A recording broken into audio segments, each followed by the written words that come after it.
O vaxtı səhv etmirəmsə 700 manat idi ofisin icarə haqqı. Bir ofis götürdük, içinin mebellərini doldurmaq, yəni baxdıq gördük 1000 manat, onu da tapdıq, düzdür, qoşduq. Yəni bir 1700-2000 manatdan biz ilkin olaraq başladıq. Orada müştəri ilə görüşdə menecer rolunda da özüm iştirak elədim, hüquqşünas kimi də özüm iştirak elədim və müştəri artıq bunu sonda anladı, gördü ki, bu şirkətdə demək olar məndən başqa çalışan yoxdur. Mən Zəfər Məmmədov, Zəfəroğlu Şirkətlər qrupunun yaradıcısı, təsisçisi. Sizin verilişdə bir dəfə iştirak etmişəm və xoş olubdur həqiqətən də. Belə canlı ünsiyyət başqa, amma müsahibəyə kənardan baxıb insan öz-özünə bir diqqət yetirməsi tamam başqa. Həqiqətən uğurlu bir layihəniz var, bunun üçün sizi də təbrik edirəm. Yəni, bu da sizin bir biznesinizdir.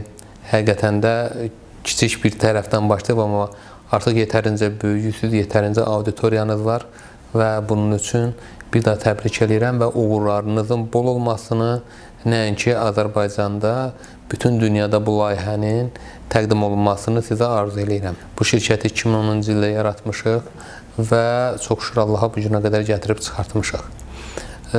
Qısa bir həyat hekayəmizin bir kiçik bir bölümünü danışım sizə. Hərbi xidmətə yollandım. Hərbi xidmətdən döndükdən sonra araşdırdım bazarı ki, nə iş görmək olar. Düzü, özüm ali savadlı hüquqşünasam, amma hüquq sahəsində çalışmadım, çünki onların məsuliyyəti və insanın biraz psixoloji olaraq daha hazır olması çox önəmli idi. Bunlar mən dərk elədim və qısa bir müddət sonra qərar verdim ki, bu sahədə uğur qazanmağım mənim çətin olar. Özümə digər bir hansısa bir sahəni seçməliyəm.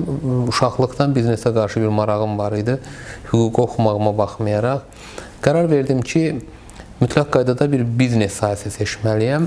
Hərbi xidmətə yollandım, hərbi xidmətdən döndüm. Bir bazar araşdırması elədim ki, mən nə etməliyəm, nə edə bilərəm. O zaman da 2006-cı il Bakının belə deyək də yenidən bir tikildiyi dönəm idi. Hər kəsin Bakıya bir axışdığı dönəm başlamışdı artıq. Və araşdırma göstərdi ki, Bakı şəhərində mənzillərin alqısı, satqısında çox aktiv bir bazar var. Və qərara gəldim ki, daşınmaz əmlak agentliyi yaradım. O zaman Gəmiqaya ZMH adlı daşınmaz əmlak agentliyi yaratdım.